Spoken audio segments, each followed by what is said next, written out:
ये क्वेश्चन 2 का एक पार्ट रह गया था। ये आसान सा है, जिसमें तमाम अरकान मैंने आपको बताया था सिफर हो तो उसे नल मैट्रिक्स कह देते हैं, यानी सिफरी कालम। क्या कह देते हैं? सिफरी कालम। अब क्वेश्चन 3 की तरफ आते हैं। स्केलर मैट्रिक्स बताना है, डायगोनल मैट्रिक्स बताना है, यूनिट मैट्रिक्स बताना है। ये देखो, मैंने आपको जब पहले डेफिनेशन सारी पढ़ा दी थी, तो अब देखो मशक करने में हमें बिल्कुल भी मुश्किल नहीं हो रही है। तो आपने शुरू वाली जो डेफिनेशन है उनको लाजमी पढ़ना है, समझना है। उसके बाद अब ये देखो, मैंने आपको बताया था ए यानी 4 4 है, यानी डायगोनल एलिमेंट्स क्या है? सेम है, और ये नॉन डायगोनल 0 है। तो ये क्या हुआ? स्केलर हो गया। स्केलर मैट्रिक्स कहते हैं जिसे। क्या हो गया? ये स्केलर मैट्रिक्स है, यानी जिसमें वितरी अरकान सेम है, तो उसे क्या कह देंगे? स्केलर कालिब कह देंगे। अब देखो, जिसमें वितरी अरकान यानी डायगोनल एलिमेंट्स सेम नहीं है, तो वो यानी मुख्तलिफ है, तो उसे क्या कह देते हैं? Diagonal matrix. क्या कहते हैं? Diagonal matrix. डायगोनल मैट्रिक्स कह देते हैं उसे, यानी वितरी कालम। उसे क्या कह देंगे? वितरी कालम कह देंगे। उसके बाद ये देखो, मैंने जब आपको पहले भी बताया था कि जब ये डायगोनल एलिमेंट्स यानी वितरी अरकान 1 1 हो, तो उसे क्या कह देते हैं?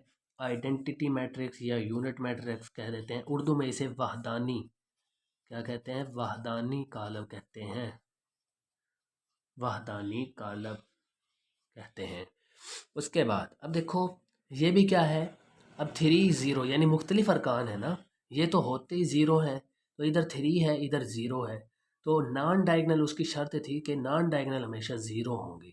ये देखो, तो ये 0 है, इधर क्या है? मुख्तलिफ है, तो ये क्या हो गया? Diagonal matrix. Diagonal matrix. अच्छा जी, उसके बाद ये क्या हो गया? वितरी कालम जिसे कह देते हैं, वितरी कालम।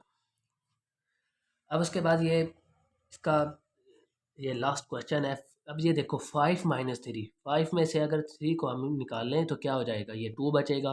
अगर 1 + 1 क्या हो जाता है? 2। तो इसे क्या कहेंगे?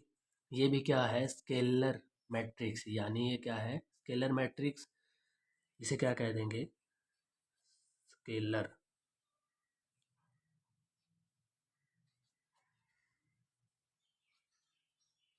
स्केलर मैट्रिक्स कह देंगे इसे। इसे क्या कह देंगे? स्केलर। इसे क्या कहेंगे? Scalar matrix. अब हमने मालूम करने हैं मनफी कालम, यानी जिसे नेगेटिव ऑफ मैट्रिक्स कहते हैं, यानी कालम का नेगेटिव मालूम करना है। अब देखो, जब इसका हम नेगेटिव मालूम करेंगे तो ये एक अंदर यानी माइनस मल्टीप्लाई कर देंगे। आप ये समझ लें, जब इसका माइनस कालिब मालूम करेंगे तो ये क्या हो जाएगा? -1। ज़ीरो के साथ हमेशा जो भी लगा लो तो वो ज़ीरो ही रहता है। जब इसके साथ माइनस लगेगा तो ये क्या हो जाएगा? माइनस माइनस प्लस, तो ये हो जाएगा +1। यानी नेगेटिव मैट्रिक्स मालूम करना है ना, मनफी कालम। एक का मनफी कालम ये आ गया, यानी अंदर माइनस को मल्टीप्लाई कर देना है, यानी ज़रब कर देना है। उसके बाद ये 3 - 1 2 1। अब जब बी का मनफी कालम मालूम करेंगे तो ये क्या आ जाएगा? बी के साथ भी -3 आ जाएगा, और इसके 3 के साथ माइनस आ जाएगा, और 2 के साथ क्या आ जाएगा? -2 आ जाएगा। जिसके पास पहले से -1 है उसे क्या हो जाएगा? माइनस माइनस प्लस, और ये एक के साथ क्या आ गया? -1। इसी तरह ये सी वाला 2 6 3 2, ये माइनस, मैंने सी का मनफी कालब लिया, नेगेटिव मैट्रिक्स ले लिया। ये -2 हो गया, -6 हो गया, -3 -2। इसी तरह ये डी का -3 -4। अब इसके साथ क्या हो जाएगा? माइनस, मैंने ये करके दिखा दिया। माइनस जब अंदर करेंगे तो माइनस, इसके साथ भी बाहर माइनस, तो ये -2 पहले ही लगा दिया, माइनस भी, -5 के साथ भी लगा दिया। अब माइनस माइनस क्या हो गया? Plus, minus minus plus. मैंने इसलिए किया कि आपको ये इधर समझ ना आई हो, तो ये इधर आपको समझ आ जाएगी। यानी मनफी कालम मालूम करना है तो अंदर माइनस को मल्टीप्लाई कर देना है। तो ये इधर -2 हो गया, इधर भी क्या हो गया? -5। देखो, मैंने 5 के साथ क्या लगा दिया? माइनस लगा दिया। यानी तमाम एलिमेंट्स के साथ क्या कर देना है? माइनस लगा देना है, और जिनके साथ पहले से माइनस होगा तो वो प्लस हो जाएंगे। ये सिंपल सा है।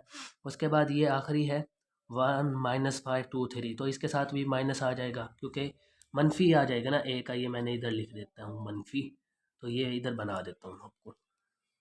तो ये आ जाएगा -1 -2 माइनस माइनस प्लस, और ये -3। ये देखो, ये भी मैंने पहले से बनाया हुआ है। तो ये हो गया मनफी कालम, ये बिल्कुल आसान सा था क्योंकि हमने पीछे डेफिनेशन इसकी पढ़ ली थी। तो आपको किसी किस्म की अगर कोई समझ ना आई हो तो आपने कमेंट्स में हमसे पूछ लेना है, हम आपको ज़रूर गाइड करेंगे। अब हमने मालूम करना है ट्रांसपोज ऑफ कॉलम। पीछे भी पढ़ा था कि कतारों को कालमों में और कालमों को कतारों में तब्दील कर दे तो क्या बन जाता है, ट्रांसपोज। अब देखो मैं इसको करता हूँ, इसका ट्रांसपोज ये मैं लेता हूँ तो ये बनेगा, अभी कॉलम है तो इसको मैं कतार में कर दूंगा 1 - 2। तो ये ए का ट्रांसपोज ये आया। उसके बाद अगर मैं लूँगा बी का ट्रांसपोज, यानी ये बी है तो ये, अब मैं क्योंकि ट्रांसपोज ये होता है कि कतारों को कालमों में और कालमों को कतारों में, तो क्योंकि ये कतार में है तो मैं इसको कॉलम में कर दूंगा। 5 हो गया, 1 हो गया और ये 6 हो गया। उसके बाद ये भी इसी तरह सी का कालिब है यानी मैट्रिक्स है तो ये 1 2 2 -1 3 0। अब ये क्या होगा 1, अब ये देखो भाई ये क्या है, रो है तो इसको मैं कॉलम में करूँगा 1 1 2 1 2 2 -1, ये इसको कतार है इसको कॉलम में कर दूंगा 2 -1 3 0। ये कतार में है तो ये भी क्या हो गया कॉलम में। तो ट्रांसपोज की डेफिनेशन ही वही है कि कतारों को कालमों में और कालमों को कतारों में कर दें तो ट्रांसपोज हासिल हो जाता है। उसके बाद ये वाला है 2 3 0 5, ये कतार है तो इसको कॉलम में कर दो। 0 5 ये कतार है तो इसको रो के कर दो, कॉलम में कर दो, यानी रो चेंज इनटू कॉलम। ठीक है। उसके बाद ये 2 3 -4 5। अब 2 3 क्योंकि ट्रांसपोज लेना है तो 2 3 क्या हो जाएगा कॉलम में, -4 5 भी क्या हो जाएगा कॉलम में। सिंपल से क्वेश्चन है 1 2 3 4। अब ये कतार तो इसे क्या कर देंगे कॉलम में चेंज, रोज चेंज इनटू कॉलम, ये रो है तो चेंज होगी कॉलम में, ये रोज भी चेंज हो जाएगी तो ये भी क्या हो जाएगी कॉलम में। ये इसका क्वेश्चन 6 है, ये आखिरी पार्ट है और ये बाज़ औक़ात शॉर्ट क्वेश्चन में आ जाता है। तो ये पहला क्वेश्चन इसका ये है कि ए का ट्रांसपोज लेना है फिर उसका ट्रांसपोज ले लेना है तो आपका क्या आ जाएगा, वो ए हासिल होगा। अभी देखो ये ए है हमारे पास, ये ए की वैल्यू है, हमने उसका ट्रांसपोज लेना है। ये कतार है तो इसे क्या कर देंगे कॉलम में कर देंगे, ये कतार क्या हो जाएगी कॉलम में।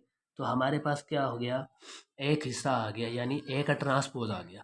अब ए के ट्रांसपोज तो आ गया, फिर वो कह रहा है इसका ऊपर से फिर ट्रांसपोज लो।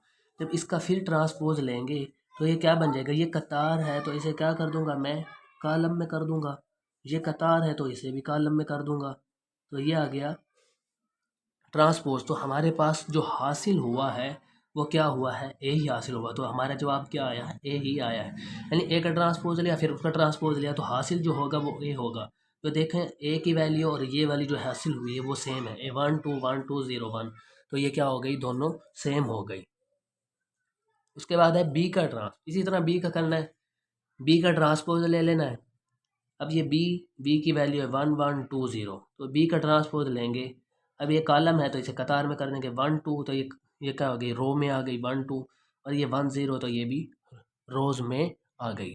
अब ये देखो जब ये कतार में आई है तो फिर अब वो कह रहा है इसका फिर से ट्रांसपोज लो। जब फिर से ट्रांसपोज लेंगे तो ये कतार कॉलम में चेंज हो जाएगी, क्योंकि 1 2 इधर भी 1 2 आ जाएगा, ये कतार है तो ये भी कॉलम में चेंज हो जाएगी। तो ये 1 0 हो गया। तो ये इसका जवाब भी क्या आया, बी आया है।